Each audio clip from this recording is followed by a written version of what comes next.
Good afternoon. Minister Woods and I have come here today in order to confirm the announcement that tomorrow's commemoration of the 15 March events and all that followed is cancelled. But in cancelling the event, we are asking New Zealanders to come together and to reflect on the significance of the impact that this has had on the people who were directly affected, but also to reflect on what the nature of the response was, the way people came together with peace and compassion and love in their hearts, and the way that that response became a message to the world. And there is today an announcement of the Christchurch invitation, which the Muslim communities have asked us to endorse, and we do so readily and willingly. That was here yesterday at the call to prayer, both the imams from Linwood Islamic Centre and Al Noor Mosque. They both spoke yesterday of the significance of the need to reconnect, to spread peace and to feed others. And the Christchurch invitation is something that all of us can adhere to, heed to, listen to, and to share with others. And so with the Minister and I today, we have representatives from Al Noor Mosque, Tony Green and Ahmed Jahangir, who have joined us today in order to respond to any of the questions that you may have. The cancellation is in response to the COVID-19 virus, and it is something that it is a sad thing to do, but I think after reflecting on a number of issues, and certainly for me personally, yesterday, it is very hard to meet up with people who have experienced such significant loss in their life, and to feel a need not to embrace, to feel a need to stand back. And it would be, I think, it is the right decision to make, and I want to endorse the decision that is made to cancel it for that reason. I would like to invite the Minister just to say a few words, and then we'll open it up to questions. Thank you, Leanne. Obviously, this has been a difficult decision to make. We know the huge amount of effort that so many people have put into planning this event and the significance that it held for so many people. But there were two main factors in terms of our worries about COVID in this event. One is the large number of people who had travelled from both within New Zealand and some from overseas, but also the fact that it is a non-ticketed event and the ability to do community tracing should there be an instance of someone that it came out sometime after that was infected that was here. The members of the community that I've spoken to since this decision was made all have one thing at the forefront of their mind, and that is the safety of everybody in Christchurch, of all New Zealanders and their own community. So I think that taking the precautionary approach and putting people's safety is absolutely fitting. But as Leanne mentioned, that we can commemorate this event tomorrow as we can every other day by picking up that Christchurch invitation that was issued here yesterday. And that is about the things that we can do in our everyday lives. That can be smiling at a person. That can be saying a nice word to somebody. That is actually about us taking what we have learned over the last year in terms of peace and unity and turning that into tangible action. And I want to thank the community for the very constructive discussions that have been able to be had in coming to this conclusion. Thank you. What happened in the 24 hours? Oh, sorry, thank you. What happened in the 24 hours to change the decision? Because yesterday it was going ahead according to the Prime Minister of New Zealand. So one of the main issues that we took advice on was the nature of the event and the lack of ability to do traceability after the event was one of the main pieces of advice that we got back. That New Zealand has largely been able to contain the virus, and we have no reason to believe that there is community transmission at this stage, and that is because we have been able to do rigorous tracing of people that have come into contact with the virus.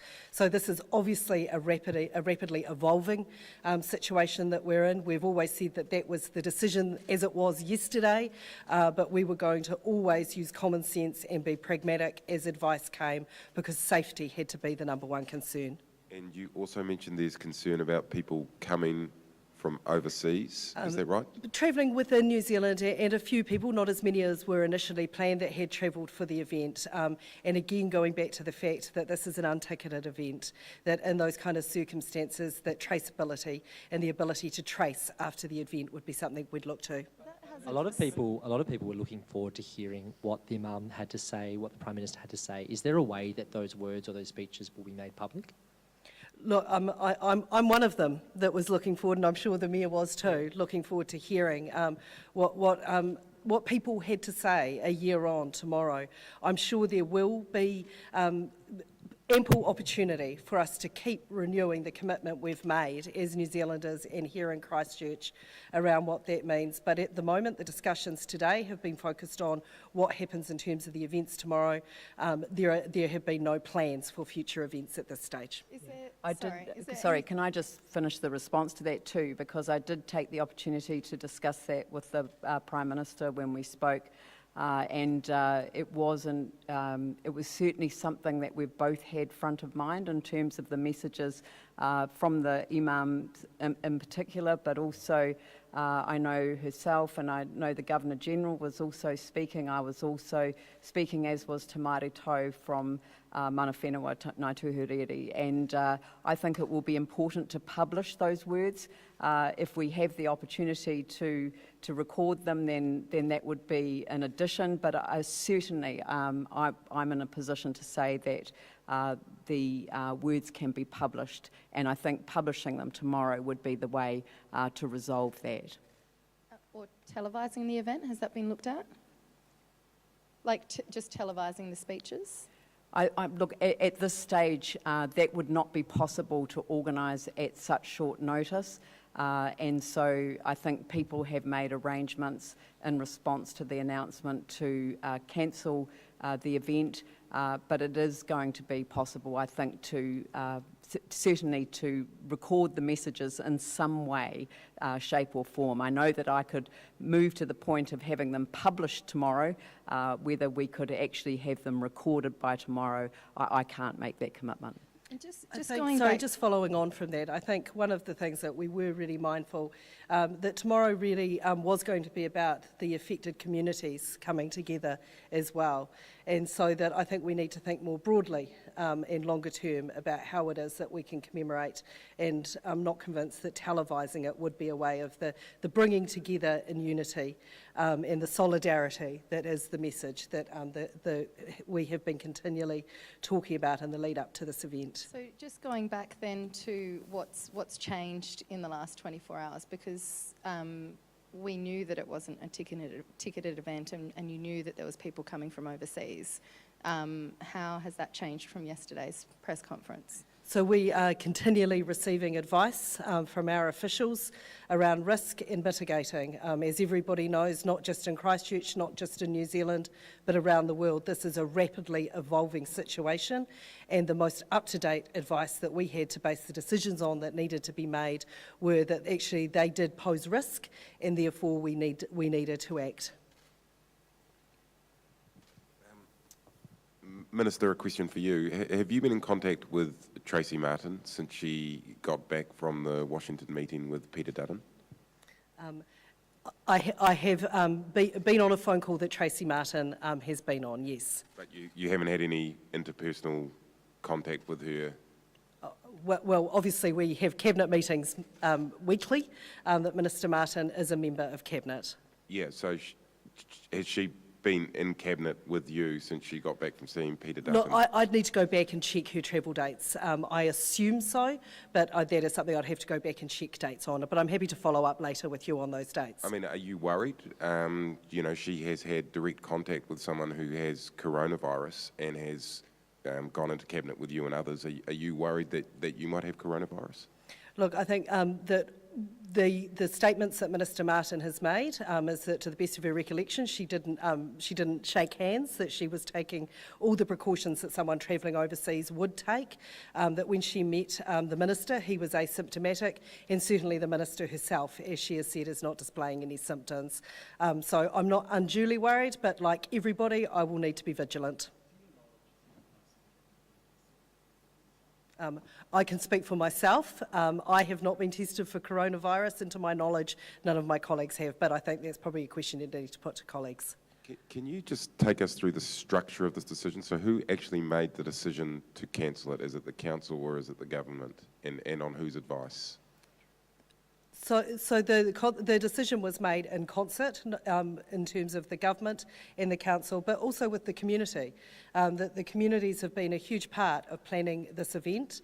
The advice came through government channels in terms of the health advice that we've been following. Obviously, I'll let the Mayor speak, but obviously the Prime Minister was here yesterday for the prayer and had a conversation with the Mayor, but I'll hand over. Yeah, the Prime Minister and I did have a brief conversation yesterday, and I did express concerns, and she said that the government was constantly getting advice updated, and I'm always going to rely on the Ministry of Health advice. The pandemic planning approach that this country has had for many years, which is itself being constantly updated so that we're always ahead of the game with respect to something as serious as this. We do actually have to rely on the lead. So the lead agency is the Ministry of Health. They have been taking, obviously, soundings across other agencies, and they are very connected to the World Health Organization in terms of the international advice as well, and other similar agencies. But the advice that they've provided the government is directly to the government. But my understanding is that what changed was very much this focus on it not being a ticketed event, and the risks around traceability. So if there was a case, then it would be harder to trace all of the contacts that were made. And I have to say that was probably exacerbated, as I said before, in terms of the comments that I made, that it is hard not to embrace people at a commemoration service, at a remembrance service. I think if it had been something else, it's much easier to stand back. But your heart naturally goes out to people, and there is a desire and a need to embrace. And I just think that creates a risk situation, so I fully support the decision. So you had a conversation with the Prime Minister yesterday afternoon around here, I guess? Yes, and an additional conversation late last night. And you expressed concern because obviously the Prime Minister wanted to go ahead with this yesterday. Look, So you the Prime Minister was very aware, and she did say to me that it was a fluid situation. So at that stage we were proceeding, and so there were a number of things that had to come into account. But at the end of the day, it was whether the advice was to support a public health decision, but essentially the health of the community comes first. I mean, we were gathering tomorrow to commemorate the worst possible events that you could imagine, and it would have been worse to add to it. The fear that could have acted as a vector for... But you did express concern to the Prime Minister about the fact that it was going ahead. Look, we mutually did. I mean, it's not just one or the other. Essentially, we both took responsibility for this, and I'm prepared to stand by that decision, because I think at the end of the day, ultimately, It is the safety of the public that needs to be secure. There is no evidence of community spread. There is no evidence of any cases in the South Island. But with people coming in from the North Island, from Australia, from other parts, I just think that it's a very sensible decision to make. And I guess that the advice having come that supports that decision, it really does need to be made. And I too would like to thank the Muslim community, the local communities, who have acted with enormous generosity. This is not, the anniversary is not a different day from any other day from the events that have occurred. But there's been an acknowledgement that this is about the wider community, a community they're very much a part of, and their generosity and understanding has been extended to the cancellation as well. I'd just like to absolutely clarify. The Prime Minister had been expressing to me the obvious questions that were in her mind before she arrived at this venue yesterday, that there were still live questions in her mind that she was actively seeking advice of. How many people? In the hour or so since this announcement's come through, I've spoken to some members of the Muslim community who've said they'll hold their own gatherings to commemorate tomorrow. Is there any advice around the numbers that should be gathering? Obviously, informal gatherings without ticketed events in lieu of this? So one of the major differences of smaller scale community-based events is people will know who was there. It isn't a broader community look around the size of this venue that wasn't just for the local Muslim communities. It was Christchurch to once again come together.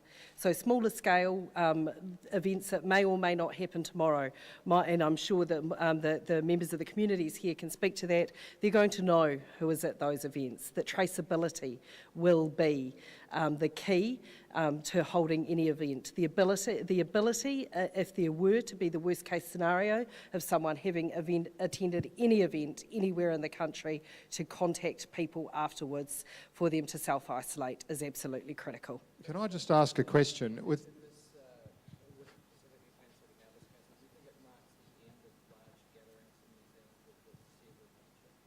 Look, I'm sure you've seen media advisories that the Prime Minister will be speaking later this afternoon.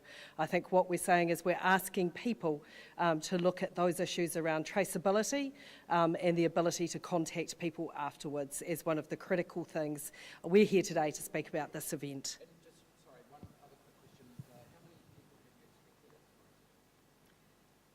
I think that was actually a very difficult question to answer. I probably thought myself that there would have been more who came to the call to prayer yesterday. There were still several hundred who came, but it probably was a smaller occasion than I had thought. So again, I think people are making the decisions themselves as to whether to attend or not. And I think there was also a feeling with some people that if the event was going ahead that they should. And I've had people express to me relief that the government's made the call to cancel the event. Quick question to the two community members here. Are you expecting any sort of informal, now that the larger event has been called off, are you expecting any informal ceremonies or gatherings tomorrow at either Alnor or Linwood?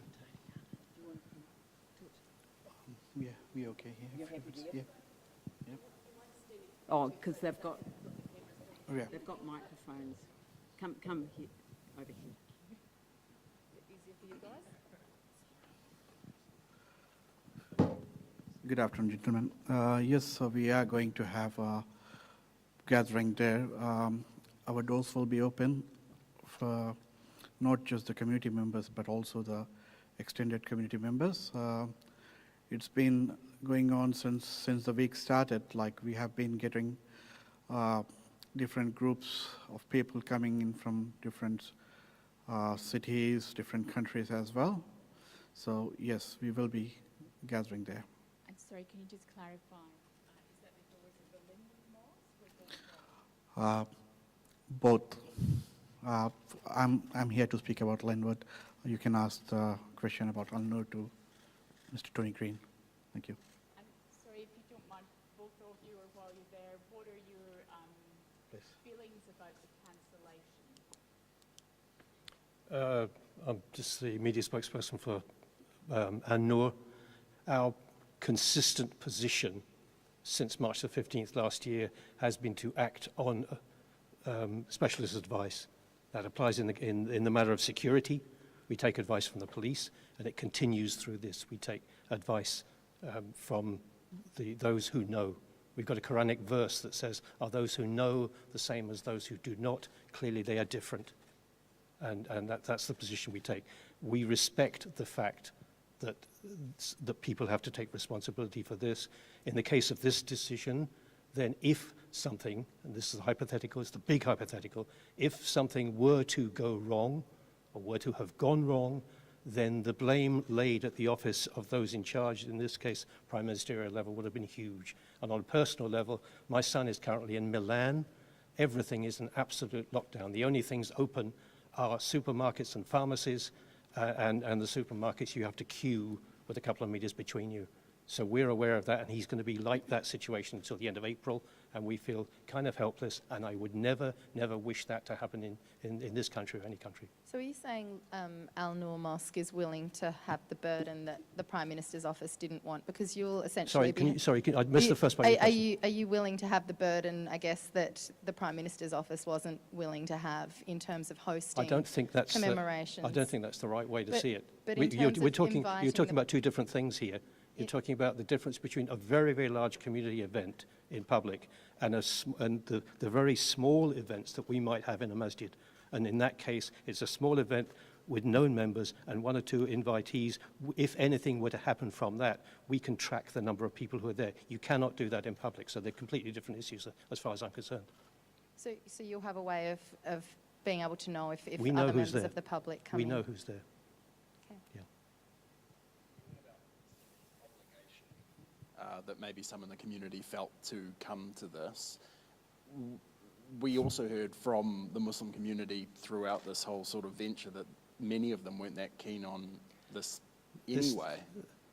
The only, some part of that came from a story from the Otago Daily Times, and it ran with a headline of what we've learned throughout this is it's very, very easy to start with a headline and then get a story to attach to it. And unless you actually burrow deeper and you see where people are coming from and what their perspectives are, then it makes sense. But a headline by itself can do grave injustice. And it doesn't speak to the issues. What we have said is you have to understand that if we say as Muslims that we don't normally have memorial services, that is only because we see a life beyond this, right? So all that you do in this life is for the hereafter. So therefore you don't look back and commemorate in that sense, because whatever good you do is for the hereafter. If you then simply turn that into a headline that says Muslims are against memorial services, that's unjust. It's unjust, and it also doesn't recognize the fact that we see and we recognize that this has rippled out far beyond us. We have people who drag bodies over the wall. We have neighbors who are traumatized. We know all of that. So it's far beyond us. And that's why our sort of invitation thing goes out. And all of you folk, you good people, when you go back to your home, you're part of this now. You're part of this because the headlines that people will trot out have to be born in, you have to realize that headlines have consequences. And I'm quite passionate about this. Causes and consequences, and it has to be considered very, very carefully. So what headline do you want for tomorrow? You're asking me to write a headline here and now, standing here. That's unfair too. I can get back to you. You got my card. You can get back to me. Can I ask then, given that we've just heard that there will be smaller gatherings, I'm not sure this is, oh sorry, it is working. Given that we've just heard there will be smaller gatherings, what is the advice on the number of people that constitutes a safe gathering in this COVID-19 environment?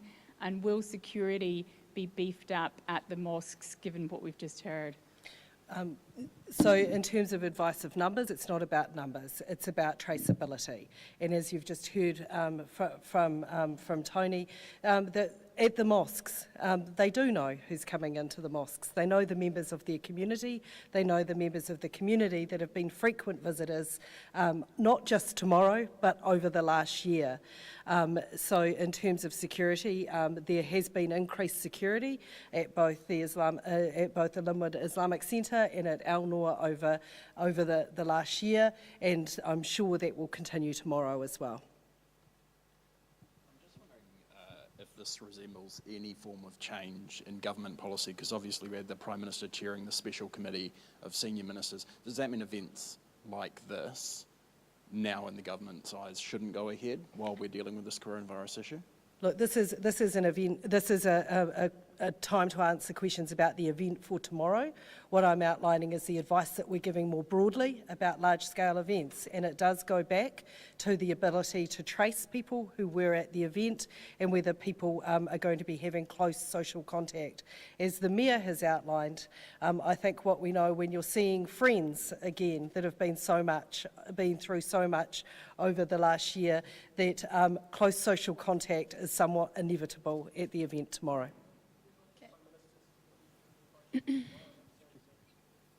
No, the Prime Minister won't be travelling to Christchurch tomorrow. Can I just add a request for media out there and all your pals in the media, that is kind of a cloak of respect is around the mosques. We have cameras apparently outside Al Noor. Whatever goes on from here is private, it's community. Over the last year, we have been acting as a kind of a counselling centre for the world. And it really is very, very draining, enormously draining. Recovery has to start from the heart, from the inside.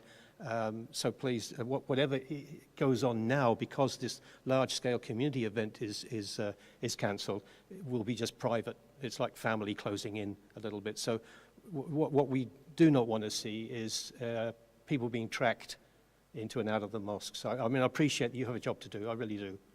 But if we can do that with some sort of respect and not sort of hovering around the door too much, looking, because there's nothing, there's nothing much to see here, folks. In one sense, this is something that's going from the inside, going out. Sorry, and it'll all take time. So what's going to happen in your mind tomorrow at Al Noor? Tomorrow, in terms of commemorations. If you think in terms of prayer being, this is quote time here, but I'll resist it. Prayer is, this is Rabbi Jonathan Sachs saying, prayer is an act of listening to God, listening to you, whatever, something like that. But anyway, prayer is a private act of communion. And for us, and we have a Quranic injunction that says, do not be of those people who pray only to be seen by others. So the attitude that the community has to prayer is, it is a private business. And there's an enormous amount of healing that has to go on, an enormous amount. Really, I can't overstate that. So there won't be a specific thing that will happen, but it is all part of that organic healing process that will take time. A lot of New Zealanders will possibly think back to March 15 tomorrow, regardless of this event and all that kind of thing. If they set aside some time tomorrow and they naturally thought about, what would you like them to think about? The Imam, toward the end of his sermon yesterday, he said something like, stop infecting each other with coronavirus, start infecting each other with goodness. And it again, it may sound trite. There's a thing on Stuff. If you look on the Stuff webpage today, there's a video of Siena in Italy where people are opening it. Maybe it was orchestrated, who knows? But they're opening their windows and they're singing, because that's what they do.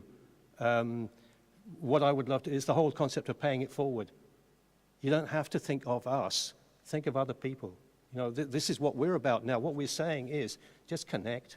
The Crusaders have this as a motto. When they meet, they fist pump up and they say connect, connect. The guys in the office, you can go and speak to Colin Mansbridge of the Crusaders. What do you guys do? That's what they do, connect. And crucially, that's it. We are in a time of radical disconnect with one another, radical disconnect with the environment.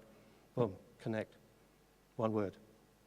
Thank you. Sorry. Can I suggest that people take a moment tomorrow to look at the oneyearon.org website and to look at the videos that the local Muslim community have put online, because they tell stories, and they do tell stories about that incredible disconnect that we have happening in the world. And we know that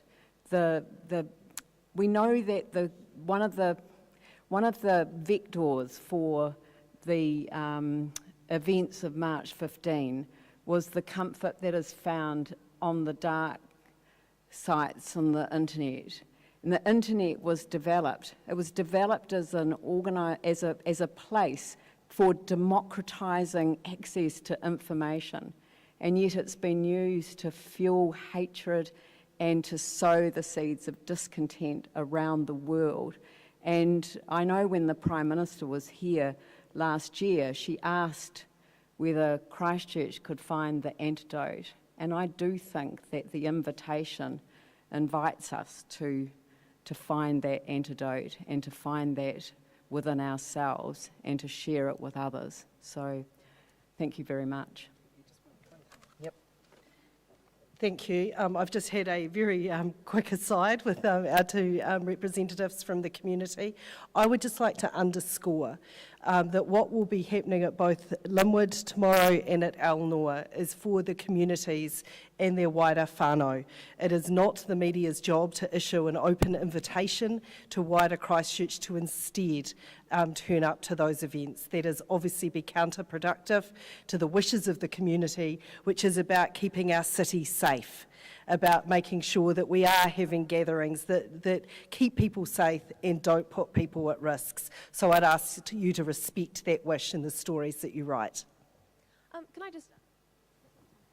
in the wake of the March 15 last year, there were a lot of sort of ad hoc or semi-organised gatherings within the public, particularly through Facebook and things like that.